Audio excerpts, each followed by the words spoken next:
मुकम्मल पार्टी है इस महाराष्ट्र में तो वो सिर्फ और सिर्फ वंचित बहुजन आघाड़ी है। इसके लिए मैं आम तमाम से, मेरे मुसलमान भाइयों से, मेरे बहनों से, मेरी माओं से, मेरे बुजुर्गों से बस इल्तिजा करना चाहता हूं, गुजारिश करना चाहता हूं कि 2019 से लेकर आज तक वंचित बहुजन आघाड़ी ने आपके हर मसले के लिए आवाज उठाई है। बस अब आपकी जिम्मेदारी है, वंचित बहुजन आघाड़ी के उम्मीदवार मैदान में होंगे। अब एक मर्तबा आप अपना आने वाला वक्त में जो वोट होगा वो कीमती वोट वंचित बहुजन आघाड़ी के उम्मीदवारों को देकर हमें खिदमत करने का मौका दीजिए और इंशाअल्लाह खिदमत ऐसी होगी कि आपके बुनियादी मसाइल तो हल होंगे ही, लेकिन आपके ऊपर किसी को भी उंगली उठाने का भी किसी के अंदर दम बाकी नहीं रहेगा। इतना दावा मैं कर सकता हूं क्योंकि आप परभनी के सोमनाथ सूर्यवंशी का केस लीजिए और औरंगाबाद के अंदर आरएसएस के खिलाफ धड़क मोर्चा निकालने वाले अगर कोई क़यादत महाराष्ट्र के अंदर है तो वंचित बहुजन आघाड़ी की क़यादत है। हमारे दुश्मन को हमें पहचानना पड़ेगा, दोस्त के साथ में जाना पड़ेगा। आज वक्त की दरकार है, पछतावे से पहले पछताना बेहतर होता है, पछतावे से पहले पछताना बेहतर होता है।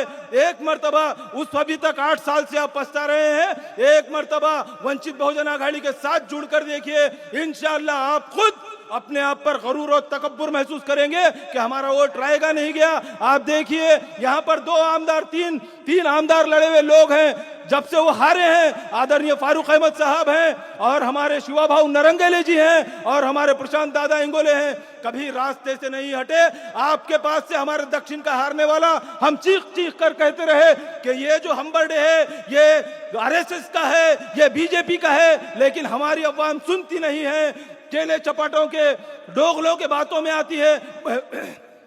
मैं आपको सावधान करना चाहता हूं, ऐसे कोई भी अरे गैरे नत्थु खैरे आएंगे तो उनको सिर्फ एक बात कहनी है, इस देश के अंदर, इस महाराष्ट्र के अंदर जो कोई भी आरएसएस के खिलाफ लड़ना चाहता है हम उसका साथ देंगे। और आपने देखा आरएसएस की छाती पर फुले शाहू अंबेडकर का नारा औरंगाबाद से लगा और उसको दफनाने का काम भी वंचित बहुजन आघाड़ी करेगी। आप तमाम से विदा लेते हुए बस इतनी सी गुजारिश करना चाहता हूं कि आने वाले वक्त में सिर्फ और सिर्फ आपका कीमती वोट वंचित बहुजन आघाड़ी के उम्मीदवार के सामने लगेगा, आदरणीय बाला साहेब अंबेडकर के सामने लगेगा इंशाअल्लाह। खुदा हाफिज़।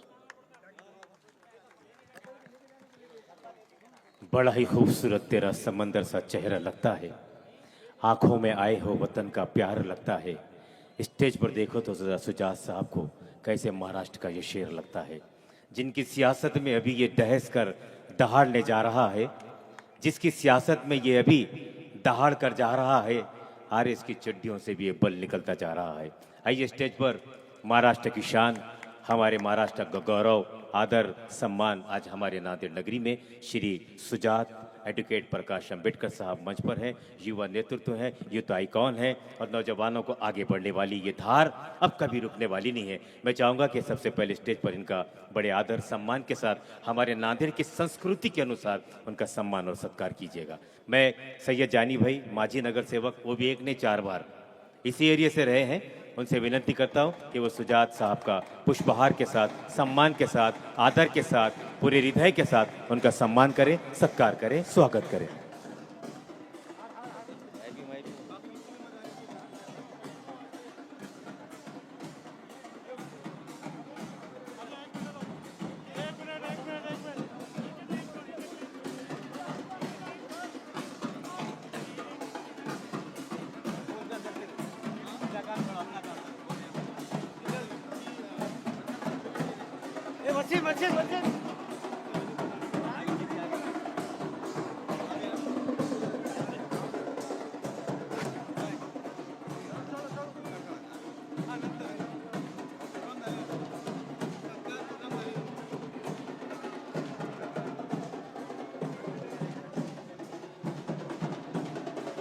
हेलो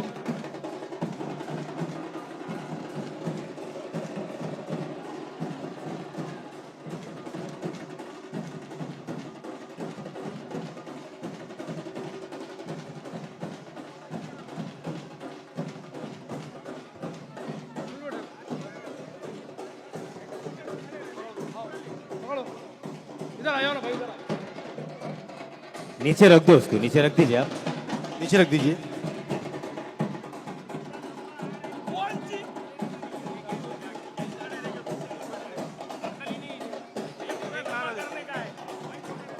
वंचित बहुजन आघाडीचं विजय सो वंचित बहुजन आघाडीचं विजय सो माननीय सुजात दादा संघर्ष करो हम तुम्हारे साथ हैं। नारे तकबीर अल्लाह अकबर नारे तकबीर अल्लाह अकबर जय जय जय जय जय भीम जय भीम जय भीम।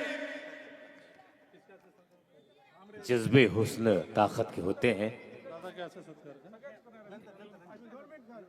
और अभी जो फूलों का हार था, जब ये दादाजी के आंग में पहनाया जा रहा था, वो उतना बड़ा तो उठा नहीं पाएंगे, लेकिन मुझे इतना याद आ गया कि हवाएं अगर बदली, दादा दादा अगर हवाएं बदली तो हालात भी बदलना हम भी सीख जाएंगे। हवाएं बदली तो हालात हम भी बदलना सीख लेंगे। आज फूलों से आपका सत्कार किया है, अगले बारी आपको इंशाल्लाह लड्डू में तोल देंगे। ये नांदेड़ नगरी की मोहब्बत है, जो दिल में आ जाए उसे दिल से उतारा नहीं करते। हम प्यार जब भी करते हैं तो फिर खुलेआम करते हैं। दुश्मन कितना ही ताकतवर क्यों ना हो, उसकी आंखों में आंखें डालकर बात करते हैं। स्टेज पर एक ऐसे ही कार्यकर्ता का पक्ष प्रवेश करने जा रहा हूं, जो पिछले 15 साल से जी न्यूज़ के लिए काम करते थे। जी न्यूज़ के हमारे शहर के प्रतिनिधि हुआ करते थे, तो साथ ही साथ एमसीएन न्यूज़ के भी प्रतिनिधि हुआ करते थे। और 15 साल तक उन्होंने न्यूज़ चैनल पर काम किया। हमारे समाज की, हमारे शहर की, हमारे ज़िले की सेवा की, लोगों का काम किया। सारे समाज में जिनका आज नाम है, मोहब्बत है, विश्वास है, उनका नाम है मिस्टर अतहर साहब। वो स्टेज पर आ रहे हैं। मैं चाहूँगा कि सुजात दादा आज उनका पक्ष प्रवेश करें। एक न्यूज़ चैनल का ताकतवर नेतृत्व हमें मिल रहा है। मिस्टर अतहर भाई, आपसे गुजारिश है कि आप स्टेज पर आ जाएं। और वो अपने पूरे साथियों के साथ आ रहे हैं। देखिए, धीरे धीरे तेरी मोहब्बत का काफिला आ रहा है। ये छोटी सी ताकत को एक नई शक्ति प्रदान कर रहा है। कल से जो मेहनत की थी अतहर तुमने, आज उसका तुम्हें फल मिलने जा रहा है। मिस्टर अतहर भाई, जी न्यूज़ के माझी प्रतिनिधि, एमसीएन उर्दू न्यूज़ के माझी प्रतिनिधि, और एक अच्छा सक्षम नेतृत्व तुमने नांदेड़ में किया है। देखिए, उनके साथ सारे समाज के लोग मौजूद हैं। न कोई हिंदू है, न कोई मुसलमान है, न कोई सिख है, न कोई दलित है। हम भारत की बात करते हैं क्योंकि हम भारत के रहवासी हैं। चल बिलाल भी अपना भी। अतहर भाई यहाँ पर मौजूद हैं। सुजात दादा अंबेडकर के हाथों अतहर भाई का पार्टी में प्रवेश हो रहा है। अतहर भाई आज अपने साथियों के साथ, सैकड़ों साथियों के साथ आज वंचित बहुजन आघाड़ी में प्रवेश कर रहे हैं। जोरदार तालियों से अतहर भाई का स्वागत किया जाए। अतहर भाई और उनकी टीम, पूरी टीम आज वंचित बहुजन आघाड़ी में प्रवेश कर रही है। ये तो आइकॉन है। अतहर साहब भी युद्ध है, नया जज्बा है, नया खून है, नया जोश व जुनून है। क्योंकि सामने जब जो चेहरा है वो सुजात जी का है। जब वो लड़ सकते हैं तो हम क्यों नहीं। और जब हम सब मिल जाएंगे तो फिर तुम्हें सता भी नहीं सवाएंगे। हम अपनी लड़ाई लड़ने का हुनर भी जान पाएंगे। मिस्टर सुजात जी प्रकाश अंबेडकर साहब के हाथों मिस्टर अतहर साहब, जी न्यूज़ के माजी प्रतिनिधि, उनका पक्ष प्रवेश करते हुए।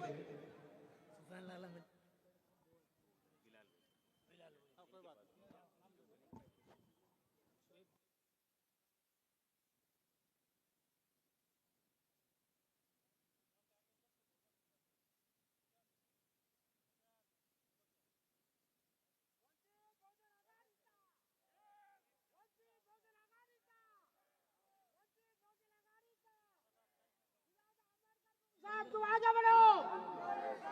वंचित बहुजन आघाडीचा, वंचित बहुजन आघाडीचा, वंचित बहुजन आघाडीचा। बहुत शुक्रिया अतहर भाई। अतहर आपका भाई, स्वागत है। आपका, आपके पूरे मित्र मंडल का, आपके सारे साथियों का, दोस्तों का, कि आज आपने वंचित बहुजन आघाड़ी को जो ताकत दी है वो सराहनीय है। इसे कभी बुलाया नहीं जाएगा। समय मेरे पास कम है, पर वक्ता ज़्यादा है। तो स्टेज पे जो पीछे लोग खड़े हैं, मेरी आपसे विनती है कि आप भी नीचे आ जाइए। और जो लोग आजू बाजू खड़े हैं, थोड़ा ऐसा माप बनाकर सुजात भाई को बताइए कि नांदेड़ नगरी एक अच्छे राजकारण का सम्मान करती है, एक अच्छे नेतृत्व की पहचान करती है। मैं स्टेज पर चंद्रकांत दादा और जनाब सुफियान चौश पक्ष प्रवेश कर रहे हैं। सुजात भाई, शोएब चौश, इनका भी पक्ष प्रवेश कर दीजिएगा साहब। और स्टेज पर अगले प्रवक्ता होंगे उत्तर विधानसभा के अध्यक्ष और नांदेड़ नगरी के अच्छे सक्षम निर्भयता का नेतृत्व करने वाले अय्यूब खान साहब से गुजारिश है कि वो मंच पर आए और अपने विचार प्रकट करें। मिस्टर अय्यूब खान साहब, उत्तर विधानसभा के अध्यक्ष नांदेड़। वंचित बहुजन आघाडीचा वंचित बहुजन आघाडीचा वंचित बहुजन आघाड़ी के युवाओं के दिलों की धड़कन जनाब सुजात दादा अंबेडकर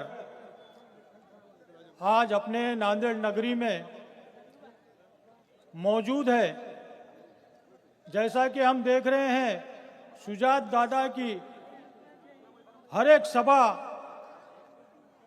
इतनी फुल जा रही है कि लोगों के दिलों में जो मोहब्बत है वो उमड़ के आ रही है कि सुजात दादा एक ऐसे युवा नेता जिन्होंने औरंगाबाद के अंदर, मैं तो छोटे से बड़ा हूं, कभी मैंने ये नहीं सोचा देखा कि आरएसएस के कार्यालय पे किसी प्रस्थापित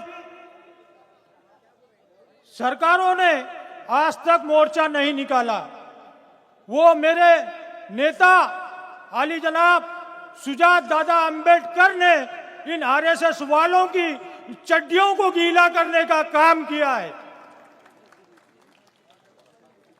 जैसा कि मैं बताना चाहता हूं, खास तौर से हमारे मुस्लिम भाइयों को भी, हर टाइम हर विधानसभा में, लोकसभा में हम सेकुलर जमात बोलकर किसी एक जाति को कसीर तादाद में मतदान कर रहे हैं, मगर वो बंदा जब चुन के आने के बाद वो हिंदुत्ववादी सरकार के तरफ जा रहा है।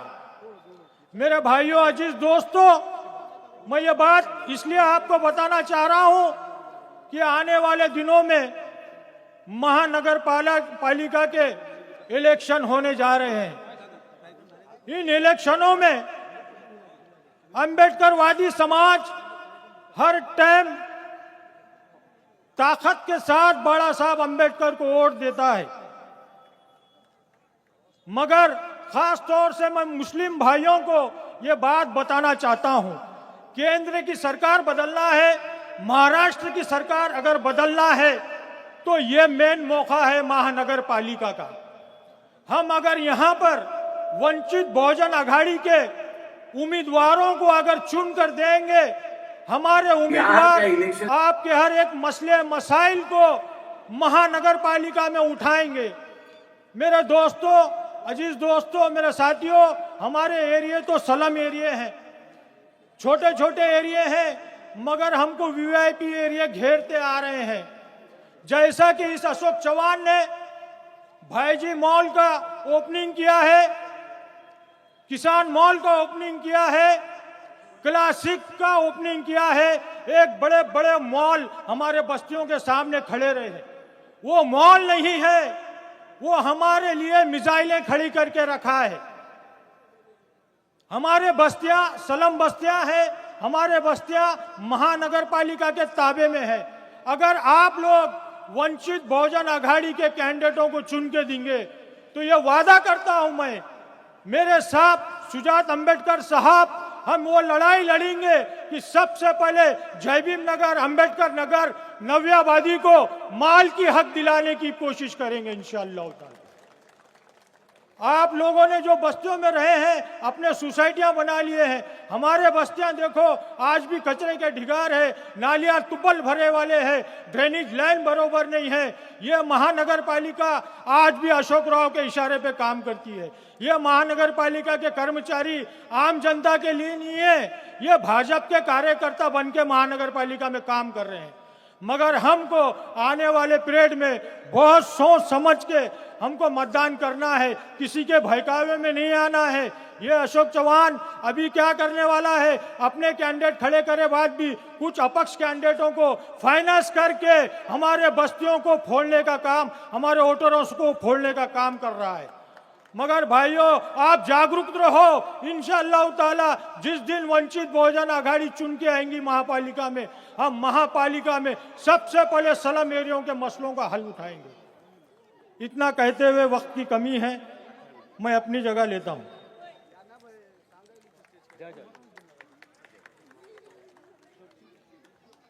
क्या करते हो? बच्चों को भी प्यार है सुजात भाई आपसे।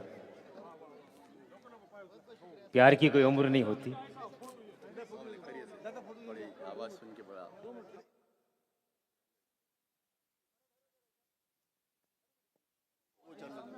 चलिए, मैं इसके बाद अभी अभी थोड़ी देर पहले वंचित बहुजन आघाड़ी के इसी मंच पर वंचित को एक नई ताकत, नई उड़ान, नई परवाज देती जी न्यूज़ के माझी प्रतिनिधि सैयद अतहर अली भाई को स्टेज पर बुलाता हूं कि समय और वक्त का ख्याल रखते हुए अपना भाषण करें। मिस्टर सैयद अतहर अली साहब।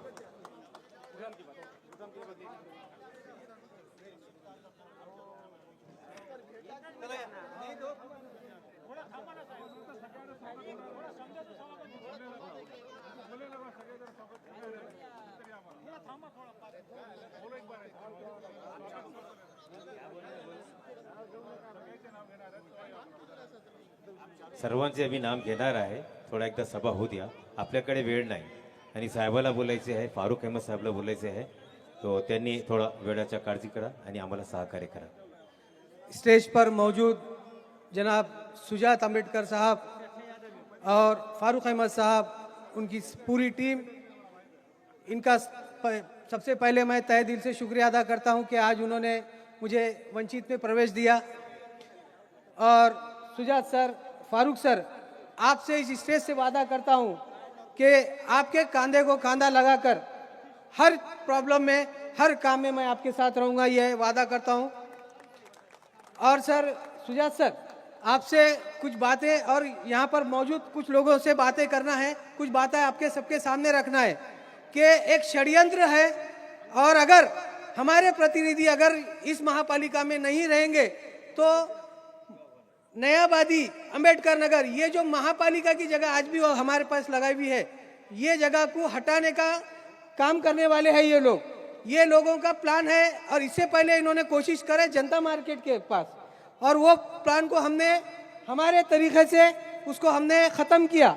महापालिका के जगह को हटाकर पीछे की बस्ती हटाना चाहते थे, जिसका हमने विरोध किया और सिर्फ कोर्ट में जाने की धमकी पे वो लोग अपने काम नहीं किए। लेकिन इनका सर मंसूबा है और इन्होंने 84 नगर सेवकों की मंजूरी लेके इन्होंने प्रस्ताव लगाकर ये काम किया था।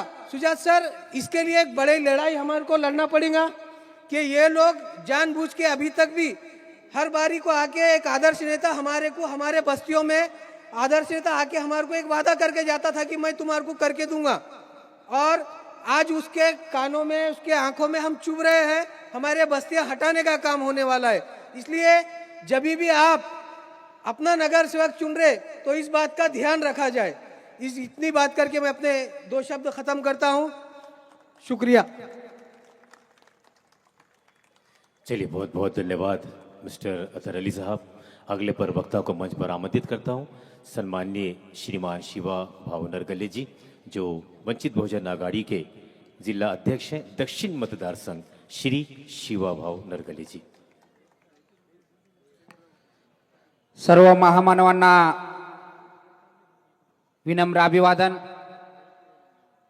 वंचित बहुजन आघाडीचे नेते आदरणीय बाळासाहेब आंबेडकर यांच्या विचाराला नतमस्तक होऊन आज नांदेड महानगरपालिकेच्या प्रभाग क्रमांक 7 मध्ये आपल्या सर्वांशी संवाद साधण्यासाठी उपस्थित असलेले वंचित बहुजन आघाडीचे नेते आदरणीय सुजात साहेब आंबेडकर, आपल्या सर्वांचे लाडके नेते आदरणीय फारूक अहमद सर, ज्यांचा प्रवेश वंचित बहुजन आघाडीमध्ये झाला, ते या प्रभागाचे माजी नगरसेवक आदरणीय जानीबाई, वंचित बहुजन आघाडीचे नेते आदरणीय प्रशांतजी इंगोले, मंचावर उपस्थित सर्व मान्यवर, मोठ्या संख्येनं उपस्थित असलेल्या माझ्या माता भगिनी, बंधूंनो आणि मित्रांनो, खरं तर हिवाळ्याचे दिवस सुरू झालेत, पण आज या सभेच्या माध्यमातून अशोक चव्हाण आणि चिखलीकरांना घाम फोडल्याशिवाय ही सभा राहणार नाही. नांदेडच्या लोकांना नगरपालिकेच्या, महानगरपालिकेच्या माध्यमातून, जिल्हा परिषदच्या माध्यमातून, पंचायत समितीच्या माध्यमातून लुटण्याचं काम अशोक चव्हाण आणि प्रताप पाटलांनी केलेलं आहे. मित्रहो, सत्तेमध्ये अशोक चव्हाण, प्रताप पाटील, हेमंत पाटील ही सगळी मंडळी एका ठिकाणी आहे आणि महानगरपालिकेच्या निवडणुकीच्या अनुषंगाने एक यांनी नाटक सुरू केलेलं आहे. अशोक चव्हाण म्हणते चिखलीकरांचा आमचा काही संबंध नाही. चिखलीकर काही दिवसामध्ये मुस्लिम आणि बौद्ध वस्तीमध्ये येऊन आमचा राष्ट्रवादी पक्ष आहे, आमचा भाजपचा काही संबंध नाही, असे भाषण या भागामध्ये होणार आहेत. कारण अशोक चव्हाणला तुम्ही ओळखता आणि त्या चिखलीकरांना माझ्या मतदारसंघातला असल्यामुळे मी जास्त ओळखतो. एकदा सगळ्या मुस्लिम बांधवांनी त्यांनी शिवसेनेमध्ये असताना धनुष्यबाणाच्या नावावर त्याला मतदान केलं होतं. मतदान घेताना मी तुमचा आहे म्हणला आणि निवडून आला की भाजपमध्ये गेला. पुन्हा तुमच्या या भागामध्ये येणार आहे. त्या लबाड लांडग्याला या ठिकाणी थारा देऊ नये हे सांगण्यासाठी मी लोहा कंधार मतदारसंघातून इथं आलेला. मित्रहो, तुमच्या आमच्यासाठी लढणारा पक्ष जर कोणता असेल, तुमच्या आमच्यासाठी अन्याय झाल्यावर रस्त्यावर उतरून तुम्हाला न्याय मिळवून देणारा पक्ष जर कोणता असेल, तुमच्यासाठी रात्रंदिवस काम करणारा नेता जर कोण असेल तर ते आदरणीय बाळासाहेब आंबेडकर आहेत. मित्रहो, इथला दलित असेल, इथला मुसलमान असेल, इथला ओबीसी असेल, त्या सर्वांना न्याय देण्याचं काम वंचित बहुजन आघाडी या ठिकाणी करत आहे.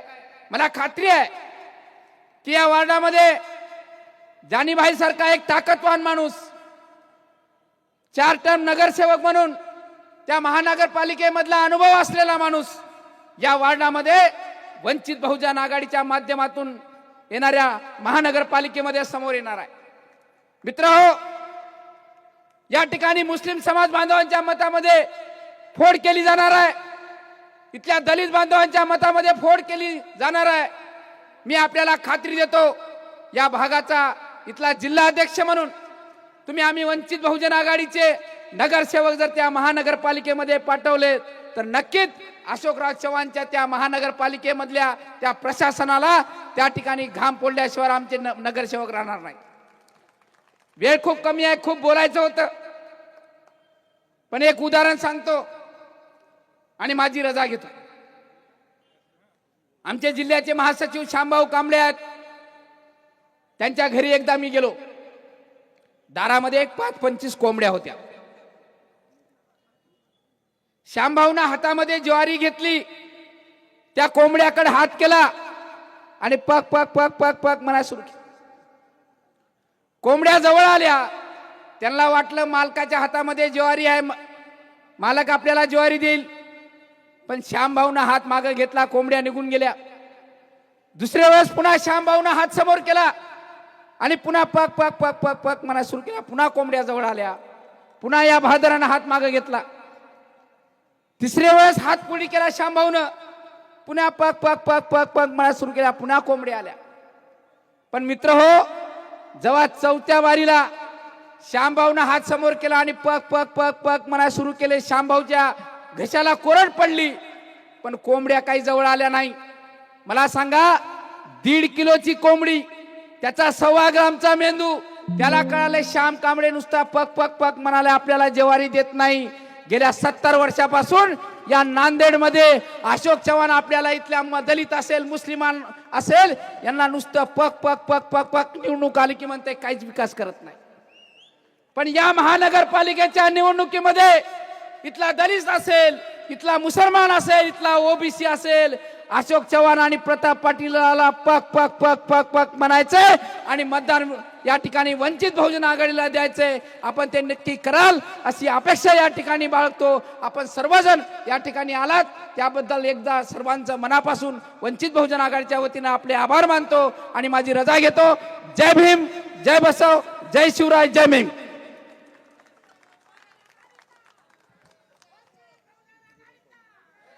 बहुत बहुत धन्यवाद. इस खूबसूरत स्पीच के बाद, इस अच्छे से भाषण के बाद, निर्णायक निर्णय पर पहुंचने वाले इस भाषण के प्रति मैं अगले प्रत्याशी को, व्यक्ति को इस मंच पर आमंत्रित करता हूं. माननीय इंजीनियर प्रशांत इंगोले जी, माजी अध्यक्ष उत्तर विधानसभा वंचित बहुजन आघाड़ी. ये युवा भी हैं, नेतृत्व अच्छा करते हैं, प्रतिभाशाली हैं. मैं प्रशांत इंगोले जी से विनंती करता हूं कि मंच पर आए और अपने विचार प्रकट करें. सर्वांना जय भीम, जय भीम, जय भीम. आज आपल्या एरियामध्ये युवा आयकॉन सुजातदादा आंबेडकर आलेले आहेत. म्हणून या सर्व माझ्या बौद्ध बांधवांना, माझ्या मुस्लिम बांधवांना मी टाळ्या वाजवून साहेबांचं स्वागत करावं ही विनंती करतो. तसेच मागे काही दिवसापूर्वी सय्यद जानीभाई अत्तरभाई यांनी आपल्या वंचित बहुजन आघाडीत बाळासाहेबांवर विश्वास ठेवून त्यांनी प्रवेश केला आहे. आज तसेच शेख अझहर अली असे उच्च शिक्षित मुस्लिम तरुण सुद्धा आज वंचित बहुजन आघाडीमध्ये प्रवेश करत आहेत. मी त्या सर्व प्रवेश केलेल्या सगळ्या कार्यकर्त्यांचं बाळासाहेबाच्या वतीनं खूप खूप स्वागत करतो. मित्रहो, बाबासाहेब आंबेडकरांनी आम्हाला काय शिकवलं? बाबासाहेब आंबेडकरांनी आम्हाला स्वाभिमान शिकवला. माझा समाज हा एवढा स्वाभिमानी आहे की सुजातभाई मागच्या विधानसभेला 4 उमेदवार पैसे वाटत होते नांदेड उत्तरमध्ये, तरी माझा समाज कुठं टकमकला नाही. सगळ्यांनी आपल्या वंचित बहुजन आघाडीला मतदान केल्याबद्दल मी सगळ्यांचा प्रथम धन्यवाद मानतो. मित्रहो, आज वंचित बहुजन आघाडी हा पक्ष फक्त एका बौद्ध समाजाचा राहिलेला नाही. आज या पक्षामध्ये बऱ्याच मोठ्या प्रमाणाने मुस्लिम समाज, ओबीसी समाज, मायक्रो ओबीसी समाज हे सर्व घटक मिळून हा वंचित बहुजन आघाडी पक्ष झालेला आहे. आज आपल्या 7 नंबर प्रभागामध्ये ही जी सुजात आंबेडकर साहेबांची जी सभा आहे, या सभेमधून आपण एवढ्या जनसंख्येने उपस्थित दाखवून आम्हाला हे प्रॉमिस दिलेलं आहे की हे प्रभागामधून मी आपल्या वतीनं सुजातभाई आंबेडकरांना प्रॉमिस देतो की या प्रभागामधून 4च्या 4 नगरसेवक हे वंचित बहुजन आघाडीचे आपण निवडून देणार. आज परिस्थिती खूप गंभीर आहे. राज्यामध्ये, देशामध्ये बीजेपीचं सरकार हाहाकार माजवत आहे. RSS नागासारखा फणा काढून बसलेला आहे. या RSSला जर हरवायचं असेल तर आपल्या बौद्ध बांधवांनी, आपल्या अनुसूचित जातीच्या बांधवांनी, ओबीसी बांधवांनी तसेच मुस्लिम बांधवांनी एकमेकाच्या हातात हात घेऊन या सापाला मारलं पाहिजे. आपण आज मागे दिवसेंदिवस राजनीतीमध्ये असे परिवर्तन व्हायलेत की कोण कोणत्या पक्षात चाललंय, कोण कुठून कुठं चाललंय काय कळणार गेले. नांदेड जिल्ह्यातील, शहरातील मुस्लिम समाज एकेकाळी अशोक चव्हाणांना त्यांचा मसिहा मानत होता. हा मसिहा त्यांना कधी सोडून गेला आहे त्यांना कळालंच नाही. म्हणून अशा जातीवादी लोकांना जर हरवायचं असेल तर हे काय करतात, आपल्या दलित मुस्लिम एरियामध्ये फक्त पैसे वाटतात. पण त्यांना हे सुद्धा विधानसभेत कळालं की पैसे वाटून काहीच होत नाही. बाबा किती पैसे द्यायचे दे, तू काय सोयाबीन विकून अण्णा गेलास, आमच्याच नावचे पैसे खायलास. आज जिल्ह्यामध्ये आपल्या बाबासाहेबांना संविधानामध्ये दिलेला 126 कोटी रुपयाचा, 126 कोटी रुपयाचा दलित वस्तीचा निधी येऊन पडलेला आहे. मित्रांनो, त्यापैकी 60 कोटी निधी हा आपल्या वस्त्यांसाठी, शहरासाठी ठेवलेला आहे. या शहरासाठी आता जो बीजेपीचा जो पालकमंत्री आहे तो सर्रास 15% मागून 15% जो देईल त्याला ते काम वाटप करत आहे. म्हणून येणाऱ्या काळात आपल्याला खूप संघर्ष करायचा आहे. हे जे आपल्या वस्त्या सुधारत नाहीत. आता मागे सुजातभाई हा मोठा रोड जो केलाय तो दलित वस्तीमध्ये 6 कोटी रुपयाचा रोड केला. त्यावेळेस आम्ही अशोक चव्हाणांना रस्त्यावर रोखून त्याचं उद्घाटन थांबवलं होतं की आम्ही काळ्या झेंडे दाखवून निषेध केला होता. का रे बाबा अशोक चव्हाण, तुला हे मोठ्या रस्त्याला दुसरीकडून पैसे आणता येणार काय? आमच्या दलित वस्तीचा निधी, आमच्या गल्ल्याच्या नाल्या रस्ते याच्यासाठी तुला का वापरता येत नाही? सुजात भाई, मी आंबेडकर नगरमध्ये लहानपण माझं गेलेलं आहे. मी त्या एक मोठा नाला आहे, तो मागील 30 वर्षापासून तसाच नाला आहे. त्या नाल्याचा कोणीच आतापर्यंत त्याचं एस्टिमेट, लोकसंख्या एवढी वाढली पण नाला जशाला तसाच आहे. तसंच आमच्या पाण्याचा प्रॉब्लेम आहेत. आमचा एवढा निधी 60-60 कोटी रुपये आमच्या शहराच्या दलित वस्त्यांच्यासाठी विकासासाठी जो निधी महानगरपालिकेला येतो, हे सर्रास त्याच्यावर डाका टाकत आहेत. कारण का की आमचे बोलणारे प्रतिनिधी तिथे जात नाहीत.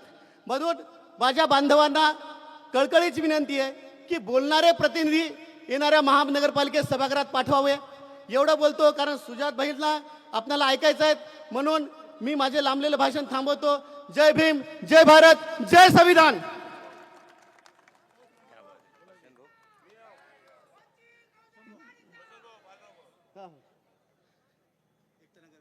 क्या है? आता पूरग्रस्ताचे यांचा एक प्रॉब्लेम आहे. एकता नगरला आतापर्यंत पैसे आले नाहीत की भाऊ 2 दिवस थांबा. सुजात भाईच्या आपल्या नांदेड जिल्ह्यात 2 दिवस सभा आहेत. आपण मंगळवारी कलेक्टरकडे जाऊ, त्या तहसीलदाराचा गळा पकडून ते पैसे तुम्हाला मी घेऊन देतो, याची काळजी करू नका.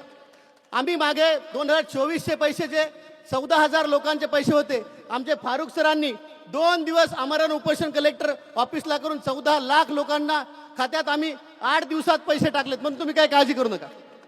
जय भीम. क्या बात है इंगुल्ले साहब। और अब इसके बाद मैं अगले प्रवक्ता को मंच पर आमंत्रित करता हूं। सन्मान्य श्री श्याम भाऊ कांबळे जी, महासचिव वंचित बहुजन आघाड़ी के, वो मंच पर आए और अपने विचार प्रकट करें। और सभी प्रवक्ताओं से विनती है कि समय का थोड़ा ध्यान रखें।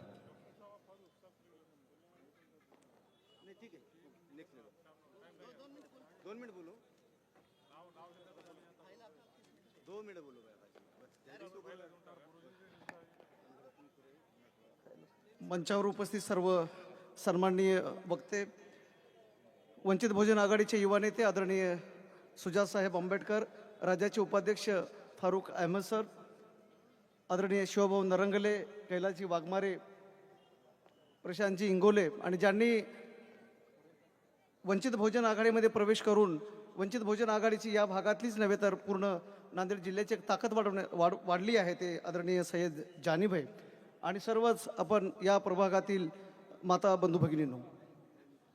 प्रथमतः ही क्रांतीभूमी आहे, ही चळवळीची भूमी आहे. या चळवळीच्या भूमीला, या क्रांतीभूमीला या ठिकाणी मी त्रिवार अभिवादन करतो आणि अपेक्षाही करतो की या चळवळीच्या भूमीतून परिवर्तनाची एक नवी लाट या वेळेला या भागातून यावी.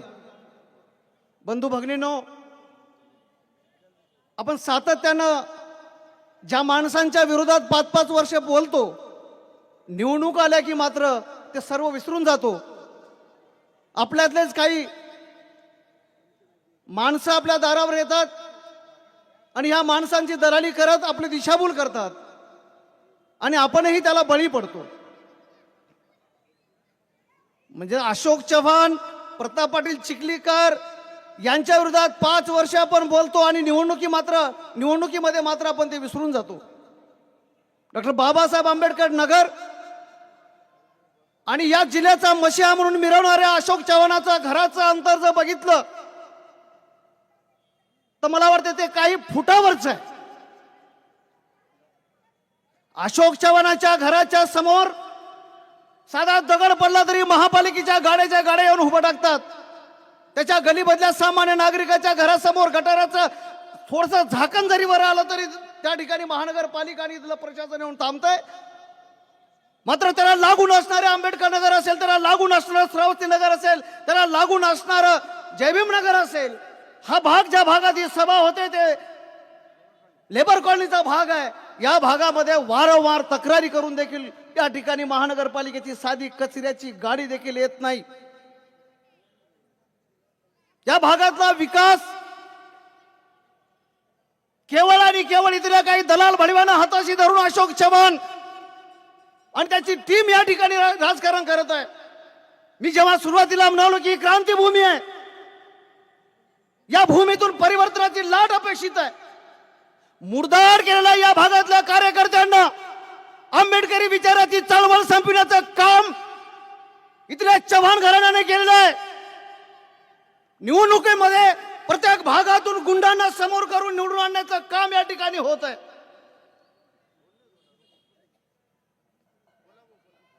निवडणुका समोर आहेत आणि जानीबाईच्या रूपानं या भागामध्ये आम्हाला एक नवी ताकद, नवी ऊर्जा या ठिकाणी मिळालेली आहे. वारंवार आम्ही तुमच्या समोर येणार आहोत.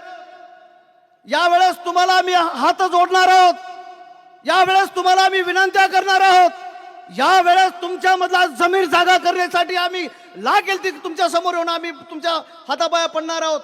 माता बंधू भगिनीनो, अख्ख्या महाराष्ट्राचं लक्ष या नांदेड जिल्ह्याकडे आहे. या नांदेड जिल्ह्यातून परत एकदा क्रांती झालेली आहे. सरदार देवडकर बाळासाहेब आंबेडकर ज्या पद्धतीनं या देशामध्ये तुमच्या आमच्यासाठी लढत आहेत, ती बाब लक्षात घ्या. इथून आपण निकाल देणार आहोत की नाही हा प्रश्न आपण स्वतःला विचारा. प्रस्थापितांच्या भूलथापांना बळी पडू नका. साध्या घरकुलच्या फाईलसाठी आपल्याला काय काय करावं लागतं त्याला माहित आहे. इथं ताकद आहे. या भागातून आपला नगरसेवक निवडून येऊ शकतो नव्हे, या महानगरपालिकेवर आपला झेंडा फडकू शकतो एवढी ताकद त्या वंचित बहुजन आघाडीच्या वतीने आपल्यामध्ये आहे. आपण जर ठरवलं तर, पण हे होत नाही. एक विनंती करतो की आपल्यामध्ये तित्तर आहेत ना, तित्तर जे सोडलेले आहेत, त्यांच्या भूलथापांना बळी पडू नका. काही लोक आहेत ज्यांची घरं अशोक चव्हाणांच्या घरचा फंडाशिव चालत नाहीत, त्यांना लक्षात ठेवा आणि त्या परिवर्तनवादी चळवळीची ताकद वाढवा, वंचित बहुजन आघाडीची ताकद वाढवा, सरदार देवडकर बाळासाहेब आंबेडकरांची ताकद वाढवा. एवढं एक नम्र आव्हान या ठिकाणी करतो. वारंवार आम्ही तुमच्या समोर येणार आहोत एवढं आश्वासन या ठिकाणी देतो आणि थांबतो. धन्यवाद. जय भीम. चलिए, इसके बाद आपके अपने प्रभाग नंबर 7 के मांझी नगर सेवक 4 बार इस प्रभाग से महानगर पालिका में एक सक्षम, निर्भयता, निरपेक्षता, एकता, अखंडता का प्रतीक रहे कैंडिडेट, मैं सैयद जानी भाई को, जो इस कार्यक्रम के आयोजक है, उन्हें मंच पर दावत देता हूं कि जानी भाई स्टेज पर आए. इस शेर के साथ कि भूली हुई यादों में कोई चिराग नहीं जलता, भूली हुई यादों में कोई चिराग नहीं जलता. एक इलेक्शन अगर गैप हो जाए तो कोई फर्क नहीं पड़ता. आज भी लोगों के दिलों में ये प्यार है. देखो जानी भाई, इतना मजमा आपके लिए ही जमा नहीं होता. आइए मिस्टर जानी भाई. जानी भाई तुम आगे बढ़ो, हम तुम्हारे साथ हैं. जानी भाई तुम आगे बढ़ो, हम तुम्हारे साथ हैं. जानी भाई तुम आगे बढ़ो, हम तुम्हारे साथ हैं. नारे तकबीर, अल्लाहू अकबर. नारे तकबीर, अल्लाहू अकबर. आज के इस सभा के अध्यक्ष सुजात भाई अंबेडकर, उनके साथ फारूक अहमद साहब और प्रशांत इंगोले जी, शिवा भाऊ, श्याम भाऊ, अथर भाई, मुन्ना भाई और इस मंच पे जितने बैठे हैं वो सभी का मैं शुक्रिया अदा करता हूं. और मैं आप सुजात भाई, आपके सामने मेरा ये ख्याल जाहिर करता हूं. मैं प्रकाश जी अंबेडकर साहब से मुलाकात किया, जहां पर आली जनाब फारूक अहमद साहब, प्रशांत भाई इंगोले, मुन्ना भाई, अथर भाई, इनके साथ जाकर लातूर में उनसे मुलाकात किया. मुलाकात करने के बाद उन्होंने हमारा तारुफ लिया और कहा कि भाई जानी भाई, आपको मैं पहचानता हूं, आप जाइए और फारूक अहमद जी के साथ जाकर, प्रशांत इंगोले साहब के साथ जाकर रेस्ट हाउस में आप पार्टी ज्वाइन कर लीजिए. हमने उनकी बात मानी और उसी दूसरे दिन हम फारूक भाई के साथ पत्रकार परिषद लेकर रेस्ट हाउस में हम प्रवेश हो गए. मेरा कहना ये है कि भाई आने वाले 2025 के इलेक्शन में मैं सुजात भाई अंबेडकर, बाला साहब अंबेडकर साहब, जिन्होंने अगर मुझे इस प्रभाग से टिकट दिया तो मैं इंशाल्लाह इलेक्शन लड़ने की तैयारी करूंगा। मेरा इतना ही कहना है कि भाई मैं हर समाज के साथ, हर मजहब के साथ गौर गरीब का काम करता और करता रहूंगा। फिर भी आने वाले इलेक्शनों में प्रभाग में जो जो डेवलपमेंट का काम है वो काम भी करूंगा। मेरा साबिका अशोक चौहान से हुआ था, लेकिन वो 1996 में जब काबदे साहब लोकसभा के मेंबर बने और अशोक चौहान, नंदीपाल बरारा वो मेरे घर पे आए और मुझे बुलाया उन्होंने कि भाई जानी भाई हम इलेक्शन लड़ रहे हैं, आप हमारे को मदद कीजिए। तो मैं बोला अभी आता हूँ बोलकर मैं कम से कम 1 घंटा मेरे घर के सामने अशोक चौहान खड़ा रहा।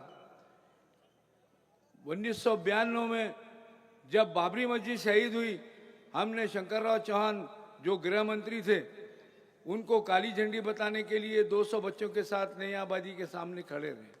लेकिन जैसे ही उन्हें मालूम हुआ, पुलिस प्रशासन को मालूम हुआ, तो उन्होंने गोकुल नगर से उनका काफिला लेकर चले गए। तो इतना मैं कहता हूं कि भाई ये लोग जो आज मेरे साथ जो टिकट और मेरे लिए कोशिश नहीं करते और मेरे से बगावत करते हैं, तो मैं भी इंशाल्लाह उनके साथ उसी रवैये से रहूँगा जो उन्होंने अपना रवैया अख्तियार किया। इतना कहते हुए मैं आप लोगों का शुक्रिया अदा करता हूं और अपनी जगह लेता हूं।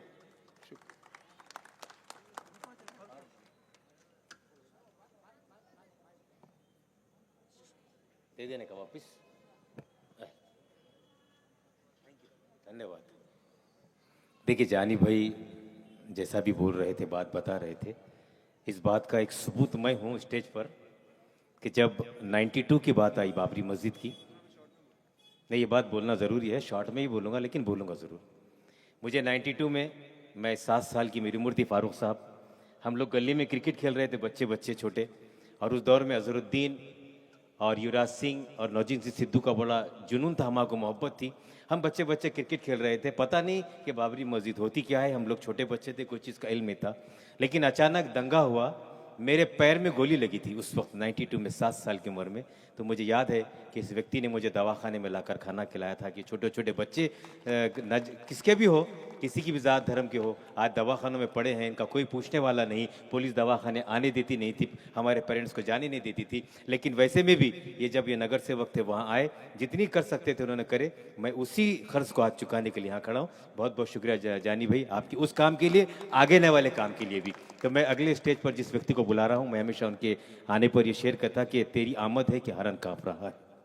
शेर की आमद है कि हरन काँप रहा है, थोड़ा ठहर कर देख विरोधी स्टेज पर फारूक अहमद आ रहा है, जिसकी आवाज़ मर्दों वाला लबो लहजा होता है, जो प्रशासन से लड़कर मांगने की ताकत रखता है, उसी को सारा शहर फारूक अहमद कहता है।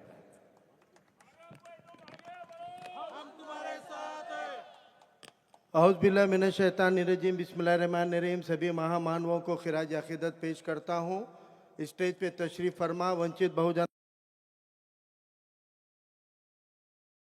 रवा अली जनाब सुजात भाई अंकर साहब, जिनके संयोजन में आज का ये प्रोग्राम रखा गया है।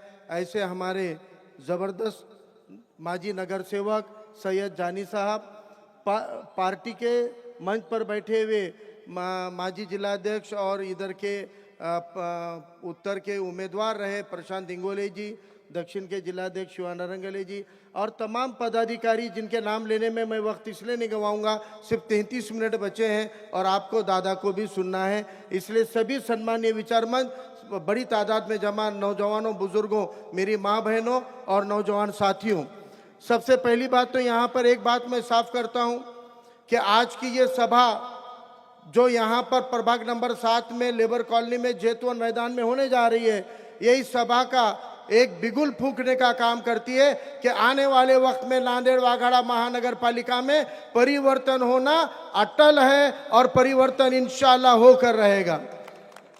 क्योंकि जब भी जय भीम और जय मीम की जोड़ लगती है तो परिवर्तन और इनकलाब आता है। ये तारीख ने देखा है। आने वाले दौर में ये परिवर्तन करने की क्या जरूरत है। मुझसे पहले सभी मुखर्रिरीन ने, सभी वक्ताओं ने भली भांति आपको बता दिया आने वाला दौर और वक्त कैसे तरीके से आने वाला है। आज आपको अपने दिल पर हाथ रख के पूछिए कि औरंगाबाद के अंदर मजदूरों की बस्ती थी, वो भी मिल के मजदूर थे। उन मजदूरों के बस्ती के ऊपर जहां सैकड़ों मकानात बने हुए थे, उनको बुलडोजर लगा के तोड़ दिया गया। लेकिन वहां पर के कोई आमदार खासदार और कोई पार्टी खिलाफ नहीं आई। वहां पे वंचित बहुजन आघाड़ी रास्ते पे उतरने का काम की थी। अभी बताया गया कि आपके इस प्रभाग के अंदर जो हमारी ये बस्तियां हैं, अंबेडकर नगर का भाग होगा, जनता कॉलोनी का भाग होगा, मखदूम नगर होगा या नया आबादी का हिस्सा होगा, ये तमाम बस्तियां बसाने के वक्त में अशोक चौहान के, शंकरराव चौहान के चेले चपाटे नगर सेवक नहीं थे। जब शंकरराव चौहान के या गैर कांग्रेस के नगर सेवक चुनकर आए थे, उन्होंने यहाँ पर दलित मुस्लिम पिछड़े बस्तियों के लिए बस्ती बसाने का काम किया था। और उन बस्तियों को आज तक भी रेगुलराइज करने के नाम पर अशोक चौहान ने पक पक पक वाला जो शिवाभाऊ ने उदाहरण दिया, वही काम करने का काम किया। हर इलेक्शन में कहा गया कि आपकी बस्तियों को नियमित कर देंगे, आपकी रजिस्ट्रियां करवा देंगे। अरे कितने 2, 3, 4 वो मुर्गियां, 1.5 किलो की मुर्गी का 1.5 ग्राम दिमाग हो के भी चौथी बार शाम 5, 6 बार हमारे लोगों को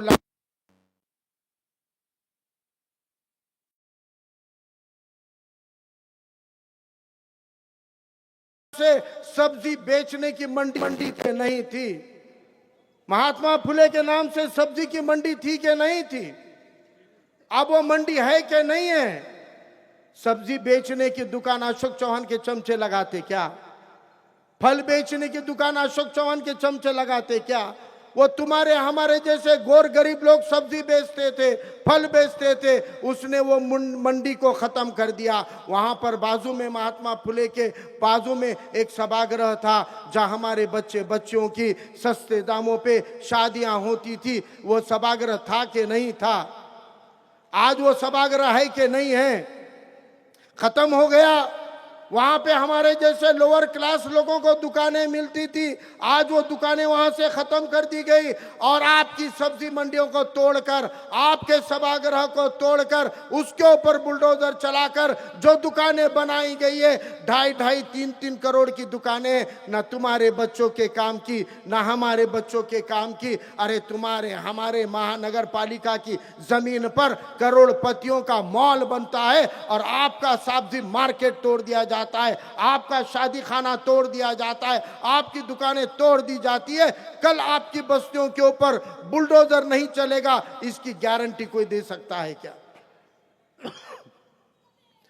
और अगर ये मान लो कि कल को अगर अशोक चौहान के चेले चपाटे और भाजपा के जैसे संघीवादी सत्ता में आ गए, तो मैं पूछना चाहता हूं, यहाँ पर बुलडोजर चलने से अगर रोकना है, दिल पे हाथ रख के बोलो, इस प्रशासन के सामने पुलिस बस्तियों पे चलने वाले बुलडोजर को रोकने का दम, खम, काबिलियत सिवाय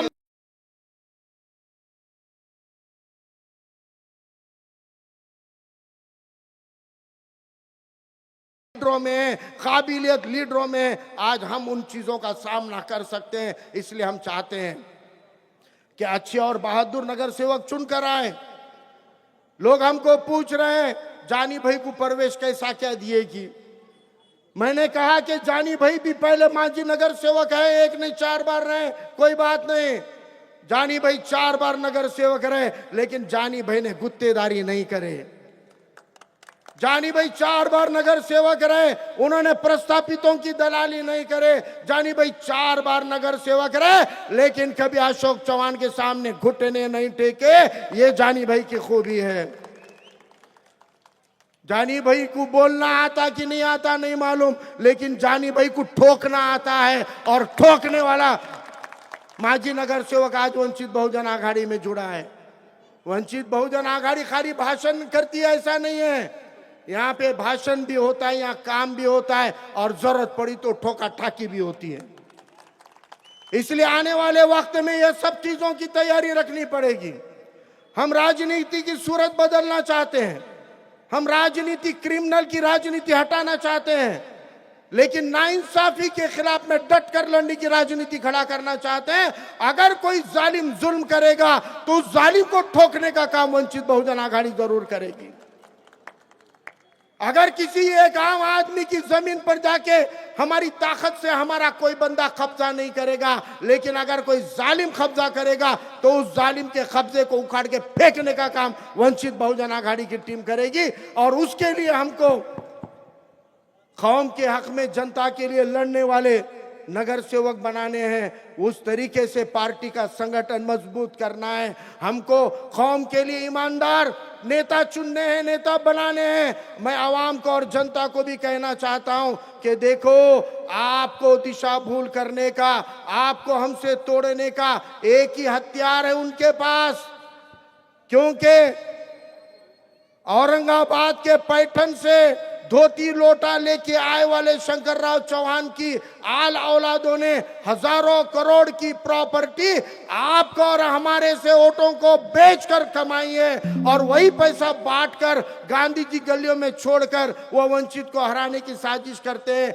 मैं आपसे कहना चाहता हूं, ये इलेक्शन अपने वजूद का इलेक्शन है, ये इलेक्शन बुलडोजर की राजनीति को रोकने का इलेक्शन है, ये इलेक्शन अपने अस्तित्व को मनवाने का इलेक्शन है, ये इलेक्शन आरएसएस और भाजपा के साथ दो हाथ करने का इलेक्शन है। इस इलेक्शन के अंदर आप मजबूती के साथ वंचित बहुजन आघाड़ी के साथ खड़े रहिए। इस इलेक्शन में गांधी को भी नहीं चलने देना है और गोडसे को भी नहीं चलने देना है।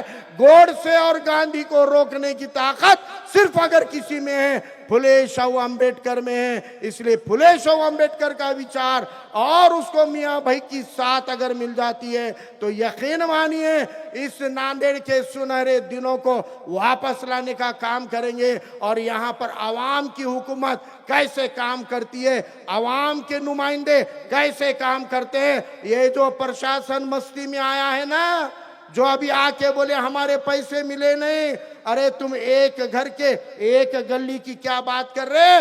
ये अशोक चौहान के चेले चपाटों में दम नहीं था।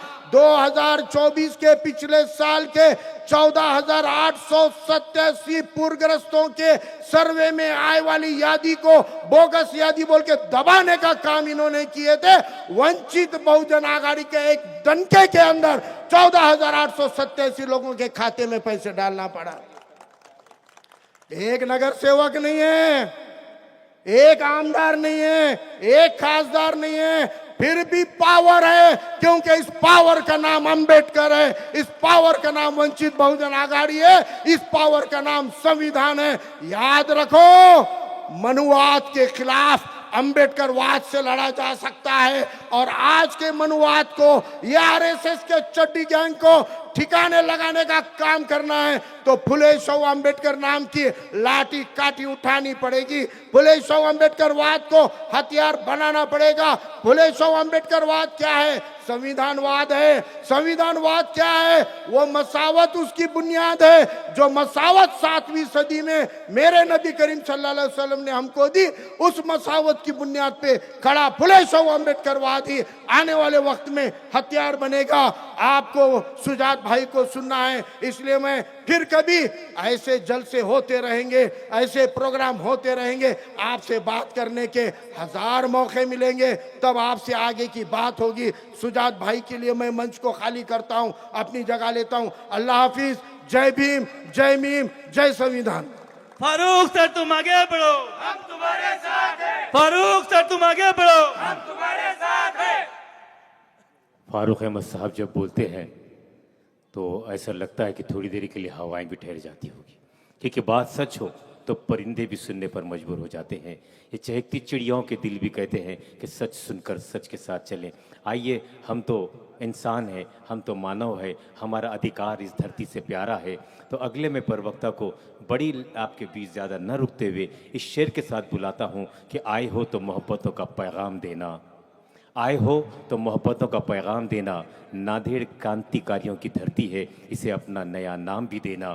तेरी मोहब्बत के साथ हम चलेंगे, सारा शहर जिसे सुजात कहता है, मैं उसे ये स्टेज सौंपता हूँ। आइए सम्माननीय श्रीमान सुजात दादा भाऊ इस मंच पर आपके बीच। सुजात दादा तुम आगे बढ़ो, हम तुम्हारे साथ हैं, सुजात दादा तुम आगे बढ़ो, हम तुम्हारे साथ हैं, सुजात दादा तुम आगे बढ़ो। हम तुम्हारे साथ हैं। पीछे तक आवाज आ रही है? अगर आखिरी के लोगों को आवाज आ रही है तो हाथ ऊपर करके दिखाए और मेरे साथ एक नारा लगाए, डॉक्टर बाबासाहेब आंबेडकरांचा, वंचित बहुजन आघाडीचा जय जय जय जय जय भीम, बालासाहेब आंबेडकर तुम आगे बढ़ो, हम तुम्हारे साथ हैं।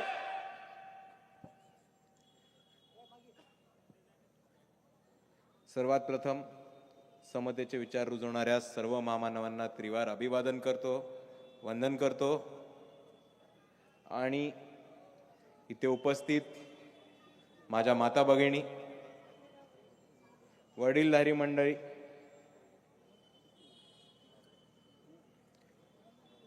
तसेच स्टेजवरचे सगळे मान्यवर,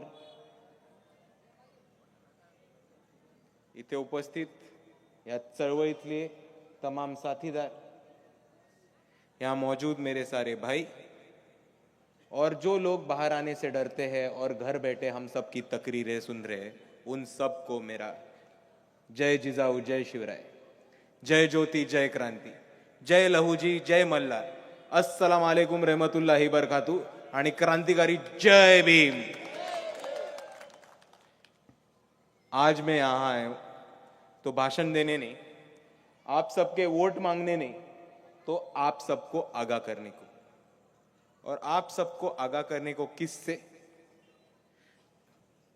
तो एक सांप से और एक भेड़िए से। आपको सांप और भेड़िए की स्टोरी पता है क्या? नहीं पता तो मैं बताता हूं। एक परिवार है, वो परिवार अपने घर में बसा है। वो घर के बाहर एक भेड़ियों का झुंड घूम रहा है और उस घर के अंदर एक जहरीला सांप भी घुसा हुआ है। तो अभी आप बताओ कि आप उस परिवार का एक सदस्य रहते, अभी अगर आप उस घर के एक सदस्य रहते तो आप अपने आप को किससे बचाते? पहले अपने आप को बचाते बाहर के भेड़ियों से जो सबको दिख रहे, जो सबको सुनाई दे रहे, या दूसरी तरफ आप अपने आप को बचाओगे उस सांप से जो घर के अंदर घुसा हुआ है और किसी को नहीं पता हो वो घुसा हुआ है। आप अपना बचाओ, आप अपना डिफेंस किससे पहले करोगे? सांप से या भेड़िए से? किससे करोगे? किससे करोगे? सांप से या भेड़िए से?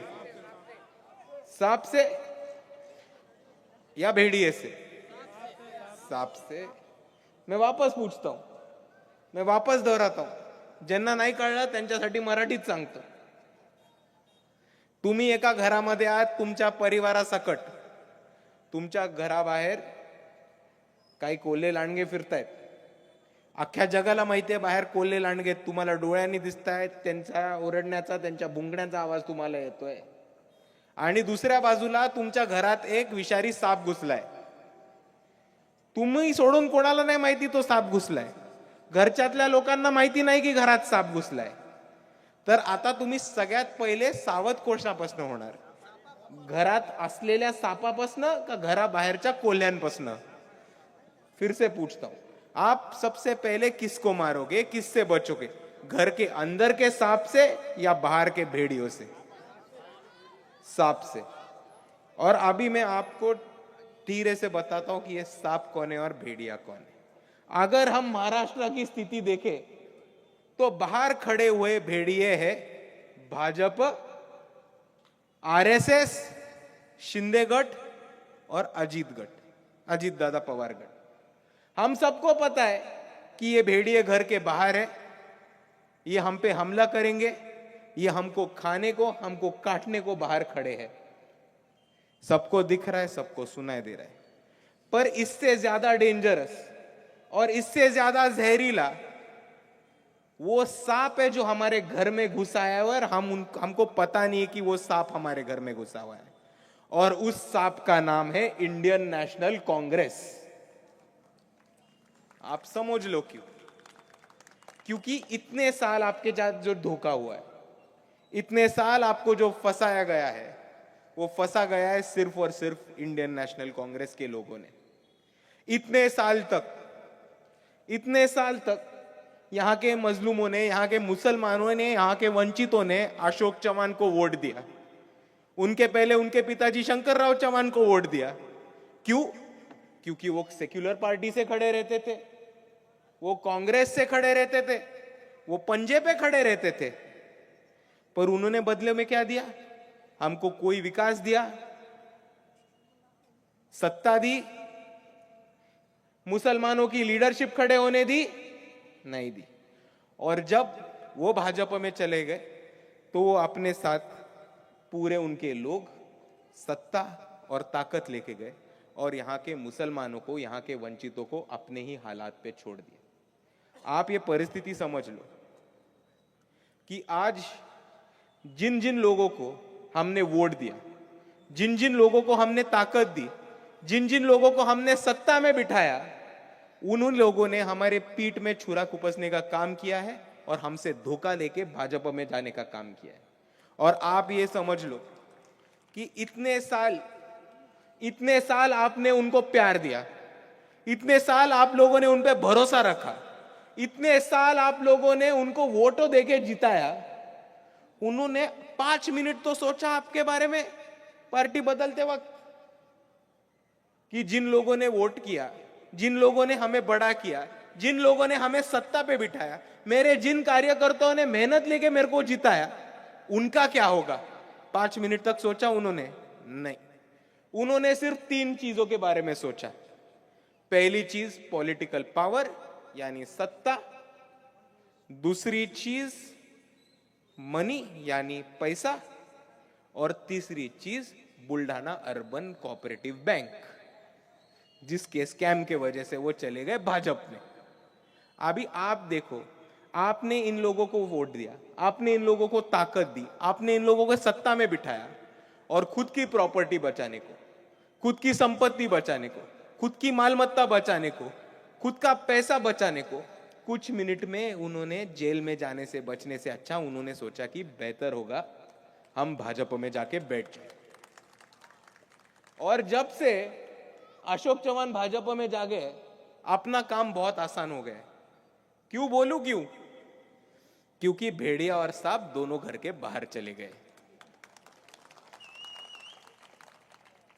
और इसीलिए मैं आप सभी को यही आगाह करने आया हूं कि हमारे साथ आज तक जो धोखा हुआ है, जो फसावट हुई है, हमें जो फंसाया गया है, बहलाया गया है, ये रोकने का हमारे पास सिर्फ एक ही तरीका है।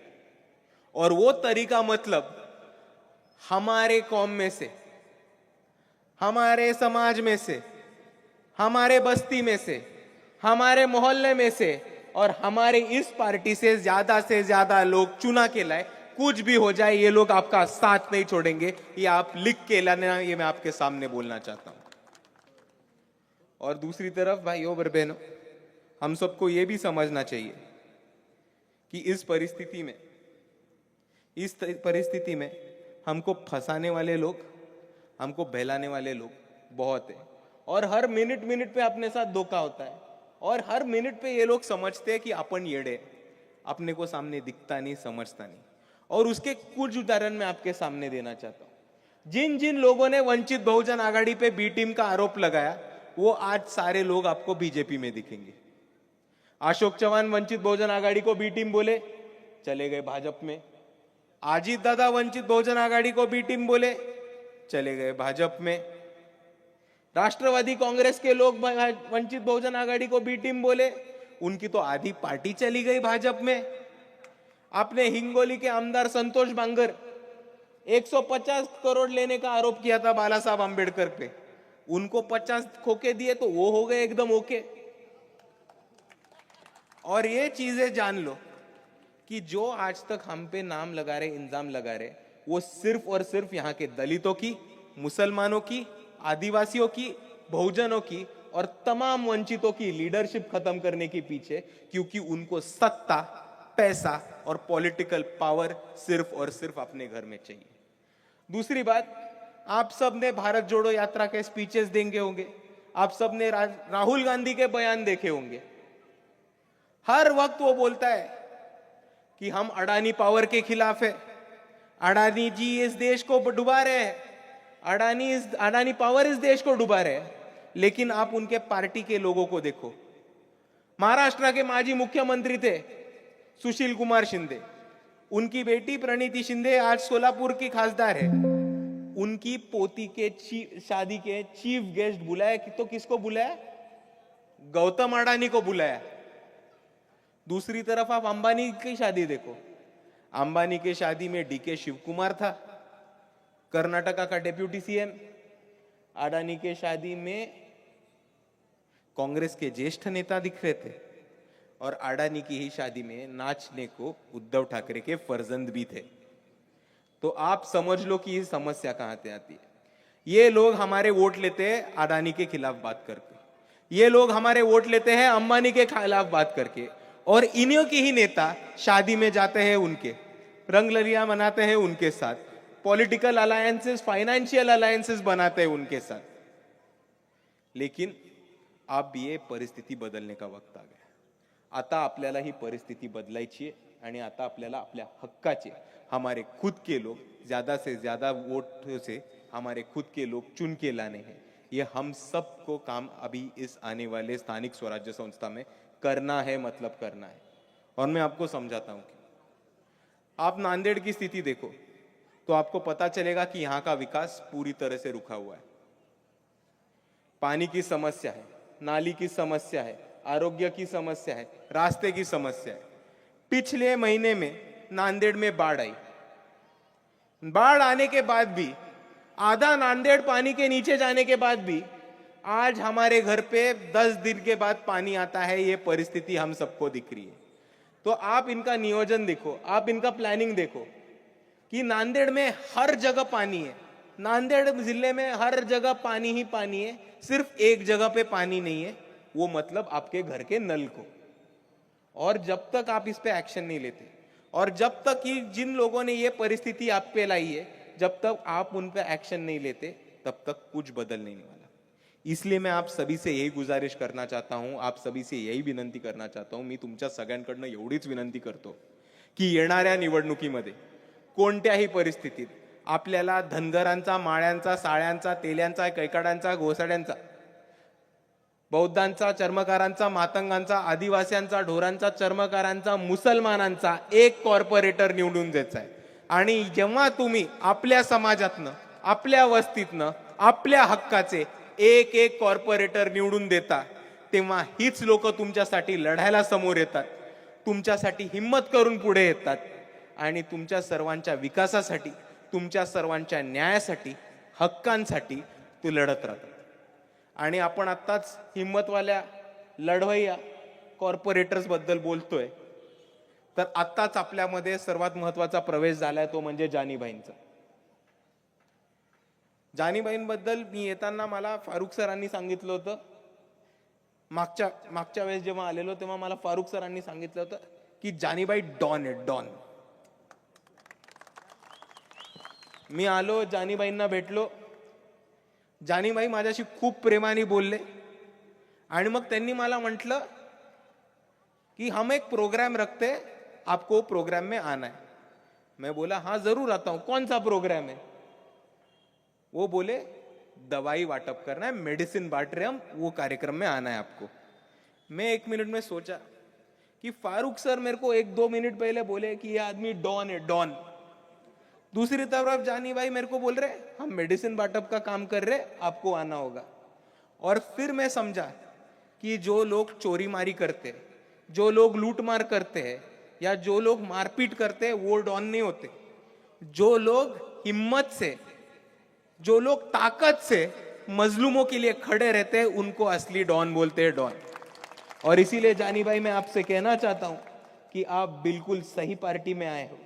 हिम्मत वालों की, ताकत वालों की पार्टी ये वंचित बहुजन आघाडी है और आपका इस पार्टी में स्वागत है.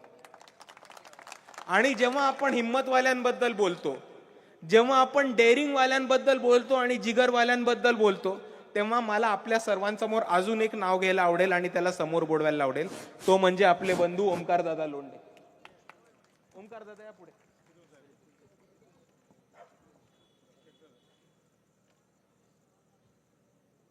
हे ओमकार लोंढे लांडे. बाळासाहेब आंबेडकरांच्या पेजवरती आपण परवाच यांच्याबद्दल ट्विट बघितलं. RSSचा जेव्हा मोर्चा झाला होता तेव्हा RSSच्या मोर्चाबद्दल ह्यांनी स्टेटस ठेवलं होतं आणि ते स्टेटस ठेवण्यासाठी ह्यांना काही गावगुंड्यांनी मारले होते. ह्यांनी जसं आम्हाला ही परिस्थिती कळली, वंचित बहुजन आघाडीच्या लोकांनी तातडीने ऍक्शन घेतली. त्या 4 मारेकऱ्यांवरती अट्रॉसिटी आणि FIR दाखल केला आणि त्यांना पोलिसांना लगेच त्यांना उचलायला लावलं. आणि तेवढंच नाही तर जेव्हा बाळासाहेब आंबेडकर आता मागच्या 2 दिवसापूर्वी 27 तारखेला OBC मेळाव्यासाठी आपल्या नांदेडमध्ये आले होते, तेव्हा ओमकार दादा तिकडे त्यांना भेटायला गेले आणि ओमकार दादा आणि बाळासाहेब चर्चा करत बसले असताना तिथे स्वतः नांदेडच्या SP ला यायला लागलं. ही हिम्मत आणि ही ताकद वंचित बहुजन आघाडी ठेवते. आणि ओमकार दादांच्या निमित्ताने मी सांगतो की औरंगाबादमध्ये जो मोर्चा झाला तो ऐतिहासिक मोर्चा झाला. महाराष्ट्राच्या भारताच्या इतिहासामध्ये कधी एवढा मोठा मोर्चा झाला नव्हता आणि कोणीही हिम्मत केली नव्हती RSSच्या छातड्यावरती मोर्चा काढायची. ती हिम्मत करून दाखवली वंचित बहुजन आघाडीच्या लोकांनी. आणि जेव्हा वंचित बहुजन आघाडीने ही भूमिका घेतली, जेव्हा वंचित बहुजन आघाडीने हा स्टँड घेतला आणि RSS वरती मोर्चा काढला, तेव्हा ओमकार दादांसारखे बरीच लोक वंचित बहुजन आघाडीचं समर्थन करायला लागली. आणि बरीच लोक वंचित बहुजन आघाडीच्या समर्थनामध्ये आणि या मोर्चाच्या समर्थनामध्ये स्टेटस ठेवायला लागले, पोस्ट टाकायला लागले, सोशल मीडियावरती अपडेट करायला लागले. आणि या सगळ्यांना इकडच्या RSS वाल्यांचे आणि RSSच्या खिशात असणाऱ्या पोलीस प्रशासनाचे फोन यायला लागले.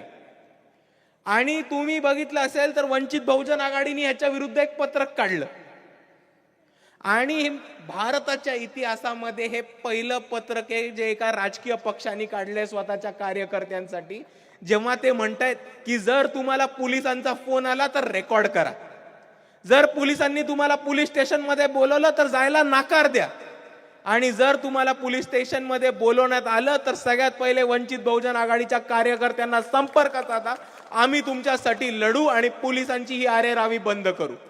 ही ताकद आणि हिम्मत दाखवली तर फक्त आणि फक्त वंचित बहुजन आघाडीने. आणि ही फक्त ह्या विषयावरती नाही दाखवली तर ती प्रत्येक मुद्द्यावरती प्रत्येक ठिकाणी वंचित बहुजन आघाडीच्या लोकांनी हिम्मत आणि ताकद दाखवली. तुम्हाला थोडक्यात सांगायचं झालं तर राहुल गांधी, प्रणिती शिंदे, सुशील कुमार शिंदे हे फक्त हवेत अडाणीला विरोध करतात. महाराष्ट्रामध्ये वंचित बहुजन आघाडी होती ज्यांनी सगळ्यात पहिले अडाणीच्या ऑफिसवरती मोर्चा काढला होता आणि अडाणीचे मीटर दही हंडी सारखे वरते टांगून पोरांनी चढून चढून फोडले होते. हा पक्ष वंचित बहुजन आघाडी होता. जेव्हा गायरान आंदोलन झालं तेव्हा गरिबांना गायरानाची जमीन मिळायला पाहिजे हा मुद्दा वंचित बहुजन आघाडीने उचलला होता. त्याचबरोबर इधर मौजूद मुसलमान भाइयों को मैं कहना चाहता हूं कि जब जब मॉब लिंचिंग के सिलसिले हुए तब सबसे सामने आया है तो वंचित बहुजन आघाड़ी. जब राइट लाइक सिचुएशन हुआ है और दंगे फसाद करने की यहाँ के आरएसएस और बीजेपी ने कोशिश की है तब सबसे सामने आया है वो है वंचित बहुजन आघाड़ी. दूसरी तरफ जब नौजवानों को टीपू सुल्तान के स्टेटस रखने के लिए अरेस्ट कर दिए थे तो सबसे पहले हमारे स्टेज पर बाबा साहब अंबेडकर, छत्रपति शिवाजी महाराज, महात्मा ज्योतिबा फूले, छत्रपति शाहू महाराज, इन सब के साथ में टीपू सुल्तान का फोटो रखा और हमारे पदाधिकारी, हमारे नेता आज भी टीपू सुल्तान के फोटो को हार डालने का काम करते हैं और सत्कार करने का काम करते हैं. दूसरी तरफ जब जळगांव में सुलेमान शेख नाम के एक युवा को मारने को आया, उसका मॉब लिंचिंग करने हुआ, तभी सबसे पहले वहां पे कौन गए थे तो वो वंचित बहुजन आघाड़ी के कार्यकर्ता थे और उन्होंने सुलेमान शेख के लिए इंसाफ मांगा. और आखिर में मैं यही बोलना चाहता हूं कि जब पूरे महाराष्ट्र पर औरंगजेब के फोटो रखने के लिए और औरंगजेब के स्टेटस रखने के लिए मुसलमान नौजवानों को गिरफ्तार कर रहे थे, तब वो अली जनाब प्रकाश अंबेडकर थे जो औरंगजेब के मजहर पे गए और उन्होंने बोला कि हाँ मैं औरंगजेब के मजहर पे गया। बच्चों को, नौजवानों को अरेस्ट करने से पहले तुम में दम है तो मेरे को हाथ लगा के दिखाओ। ये पार्टी है वंचित बहुजन आघाड़ी। और आगे चल के मैं आप सभी को बोलना चाहता हूं कि जब पुलिस प्रशासन के मारपीट में सोमनाथ सूर्यवंशी की मौत हुई तो महाराष्ट्र में जिले जिले में आंदोलन करके महाराष्ट्र की सरकार को हाई कोर्ट, सुप्रीम कोर्ट तक खींच के सोमनाथ सूर्यवंशी को अगर किसी ने इंसाफ दिलाया हो तो वो सिर्फ और सिर्फ वंचित बहुजन आघाड़ी है। और मैं जाते जाते आप सभी को इतना ही कहना चाहूंगा कि इस भारत के इतिहास में अगर इन आधी चड्डी वालों को किसी ने भगाने का काम किया, इन आधी चड्डी वालों के घर पे किसी ने जाने की हिम्मत की हो और छाती पे ठोक के आरएसएस वालों के ऑफिस पे मोर्चा निकालने की किसी ने हिम्मत की है तो वो सिर्फ और सिर्फ वंचित बहुजन आघाड़ी है। तो आपको समझना होगा, आपको तय करना होगा कि आपके लिए लड़ रहा कौन है, आपके लिए खड़ा कौन रह रहा है, किन लोगों में हिम्मत है, किन लोगों में डेयरिंग है, किन लोगों में जिगर है। और आप बोलो, आप उनके साथ खड़े रहोगे या नहीं रहोगे? खड़े रहोगे या नहीं रहोगे? बिल्कुल रहेंगे। तो बोलो मेरे साथ, हम सब वंचित बहुजन आघाडीचा, वंचित बहुजन आघाडीचा। इतना बोल के मैं मेरे 2 शब्द खत्म करता हूं। आप सभी को मेरा शुक्रिया अदा। खुदा हाफिज। जय भीम, जय संविधान। सुजात दादा तुम आगे बढ़ो, हम तुम्हारे साथ हैं। अम्बेडकर साहब तुम आगे बढ़ो, हम तुम्हारे साथ हैं। जानी भाई तुम आगे बढ़ो, हम तुम्हारे साथ हैं। वंचित बहुजन आघाड़ी।